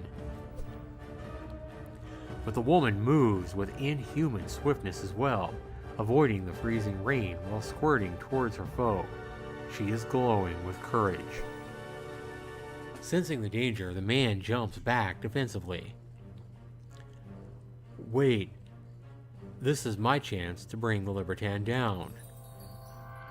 I abruptly stop running, ignoring the two girls behind me. I hastily gather my mana and infuse it with willpower. While the man is still in midair, I set the mana free. Amplify.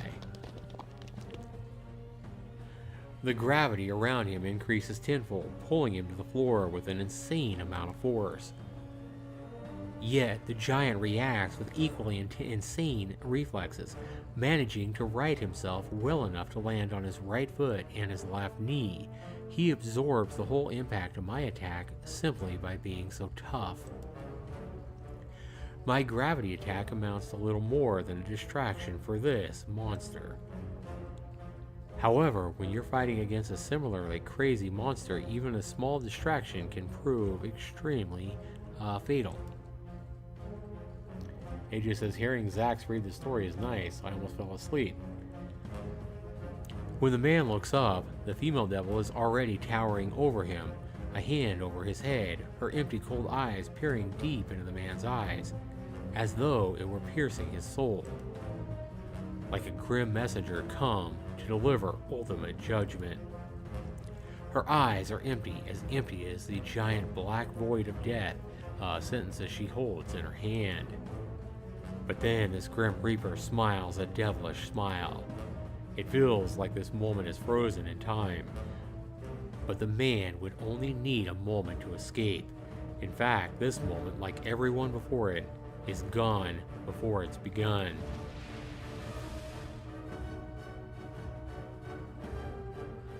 At that distance, it's impossible to avoid the attack, no matter how good a magician the beastly man is.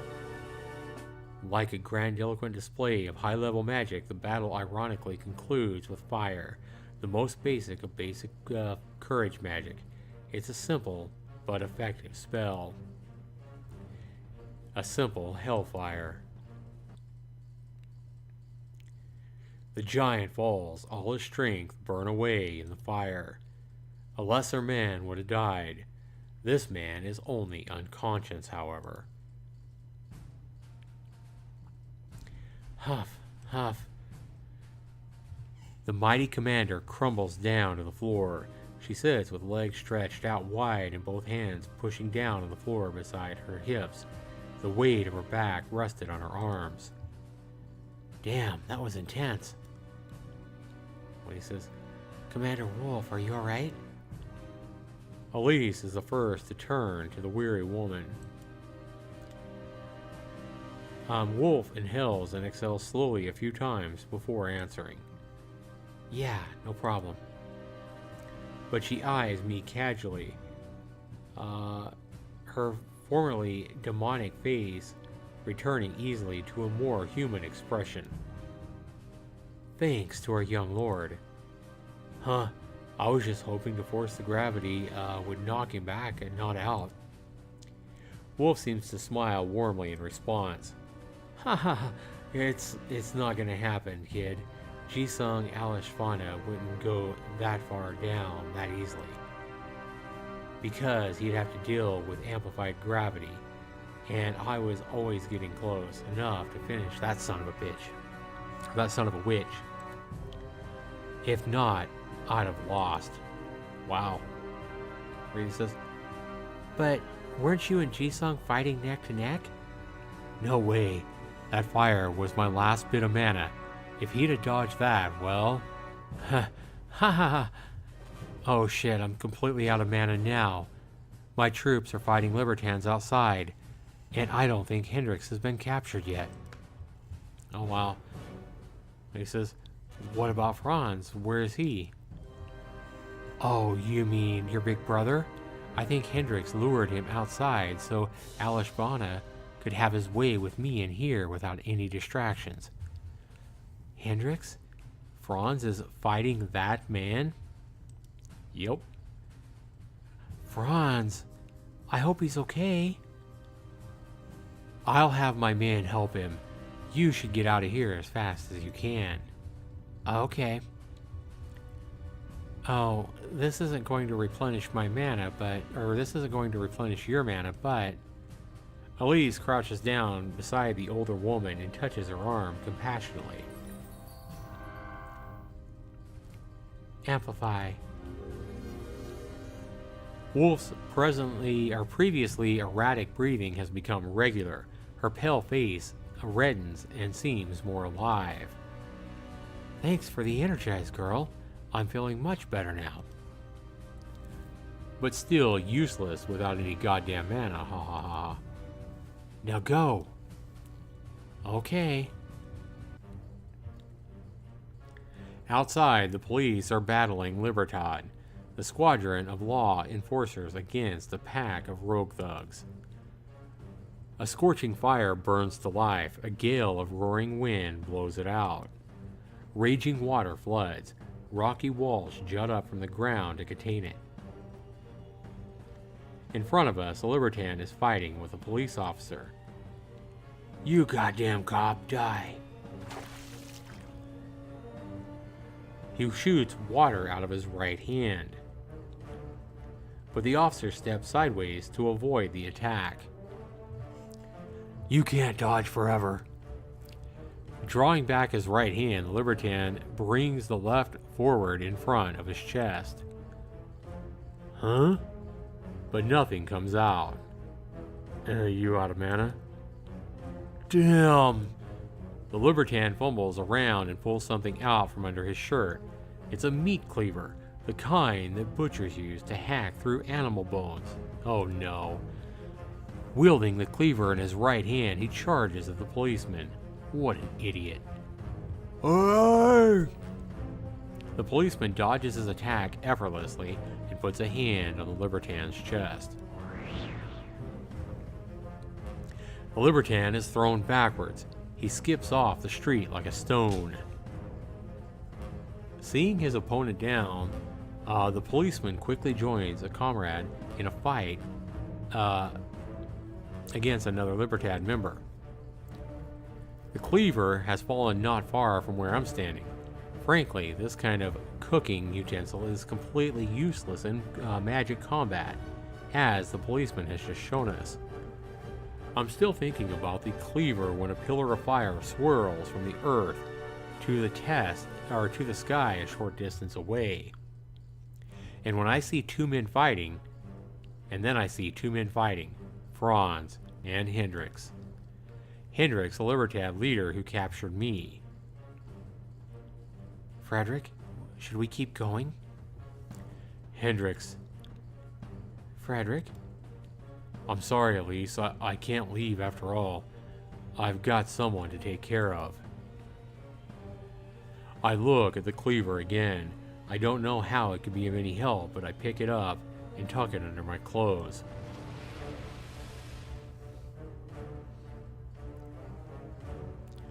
I try my best to transform the movement of the surrounding air to carry me away from Hendrix's fire tornado.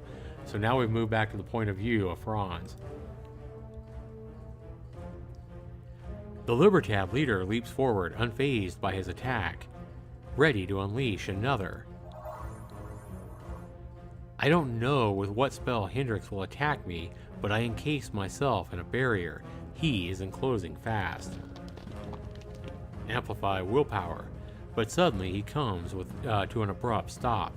He keeps his feet firmly rooted to the dirty pavement, his posture steady.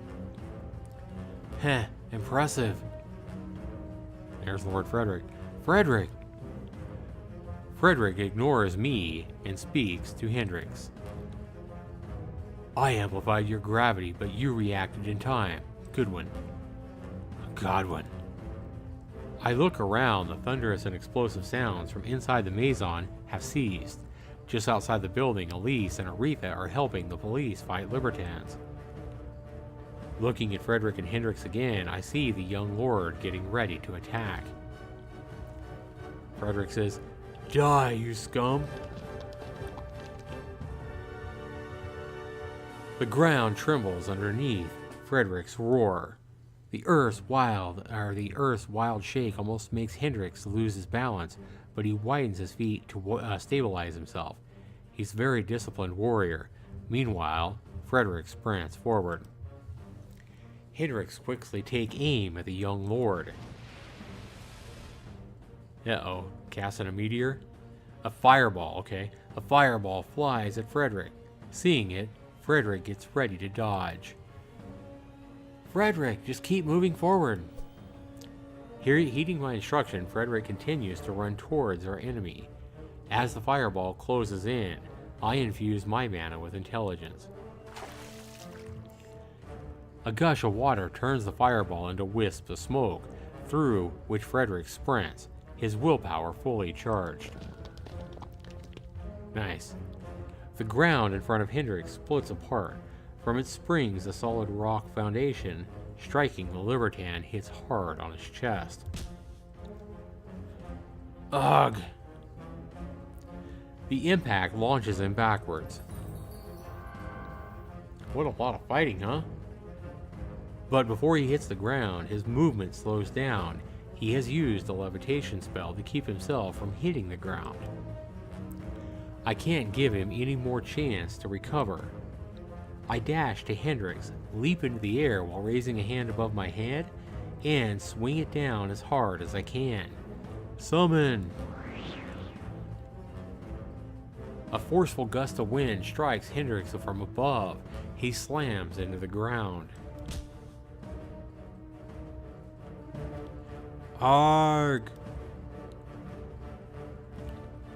Even though he's obviously in pain, he soon gets back up to his feet. He knows one wasted moment can decide this battle. Even though he's... okay, right there. Frederick summons a cloud of rocks above Hendrix. Now Frederick's casting the rocks above Hendrix. Yesterday it was Hendrix that cast the rocks on Frederick and put him down on the ground hard. Even now, though, he's quick on his feet. Hendrix jumps backwards, masterfully avoiding the rocky downpour. But before the rocks reach the ground, I cast wind to shoot them forward at the retreating magician. The rock storm engulfs him, wrecking his body and burying him in a pile of rubble. Nice, good job. Good job, Franz. Hendrix is unconscious before he hits the ground. For a while, Frederick and I just stand in silence, cautiously observing the Libertad leader. Frederick glares at the unmoving body of our fallen opponent, his fists clenched tightly. He's still mad. Hey, Hendricks. He grits his teeth. Get up, you piece of filth. But the other man won't get up. Seeing their leader down, the other Libertans panic and flee. Some of them manage to escape. Most of the rest are arrested without further resistance. And Elise comes. Franz, Frederick. Rita says, wow, you guys managed to beat Hendricks. That's unbelievable. Elise says, are you hurt? I can heal you. No, I'm fine, Elise. Frederick's fists are shaking. He looks incredulous. His gaze slowly drifts from Hendricks' unconscious body to my face. He doesn't say anything, but he looks furious. Frederick? His eyes, made dark by the night, are still fixed on me. Ha ha ha ha ha ha ha. Franz, you're pretty good, huh? What? You just beat the big boss. The boss, Franz. Congratulations. No, we beat him together, Frederick. Well, he completely kicked my ass by himself last time, so I guess that makes me a loser now, doesn't it? Well, I don't see how it's relevant. Not to you. Frederick. He keeps staring at me, his face mask of frustration. What is this guy's problem, seriously? Hey, whatever, okay?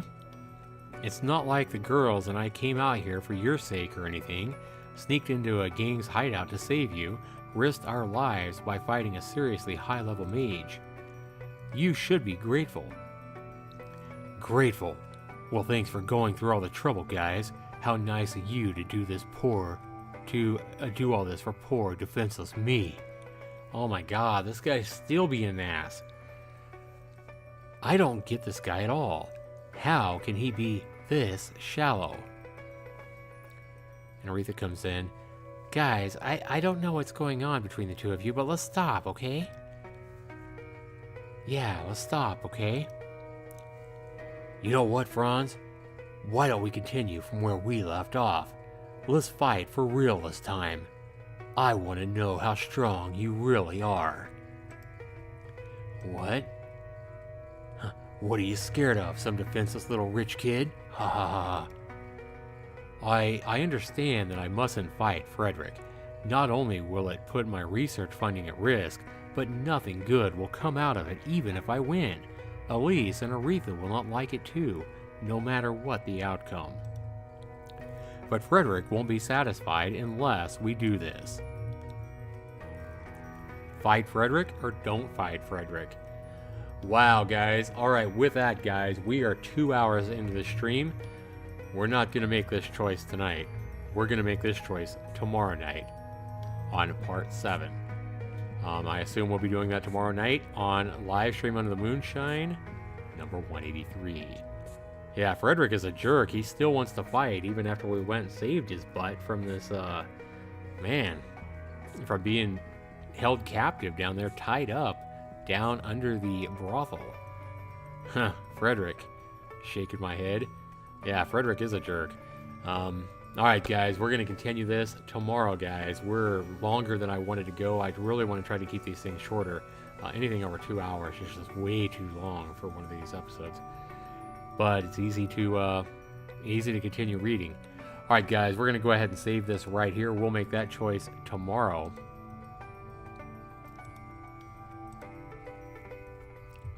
And let's go ahead and take a look at the percentage we are through. Are we getting close to midway, I think, maybe now?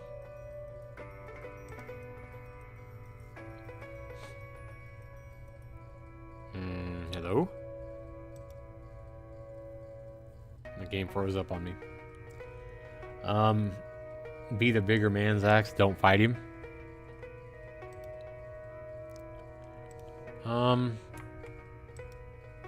It's like it's made me exit the title screen. Yes. I thought that was I wasn't reading it. I was thinking it was still the choice.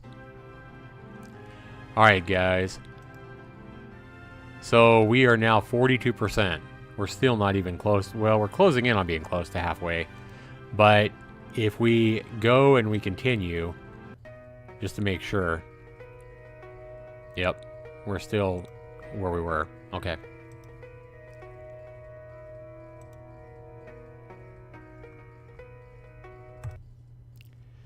Guys, that was fun. Thank you guys for being here. Thanks for listening. I hope you guys enjoy this video. If you are, make sure you hit that like button if you guys have enjoyed tonight's episode. Part 6 of an Octave Higher. Wait, was this part 6 or was this part 7? I already forgot. This was part 6. Yeah, part 7 will be tomorrow. So, guys, thanks so much for being here. Hopefully you guys enjoyed it. You guys think I shouldn't fight him? What does Vanessa think? I want to know. Maybe Vanessa wants to think about it. Maybe she'll be here tomorrow and let us know what she thinks. Should we fight Frederick or should we not? Whatever we decide, we'll do that tomorrow and find out how we put up with this rich kid jerk, right? All right, guys, thanks so much for being here, guys. We will see you tomorrow. If you're here, hopefully you have a good night and a good day tomorrow, and we'll see you back here tomorrow, guys. Thanks so much for being here. Love you all. Peace, everybody. Have a good one.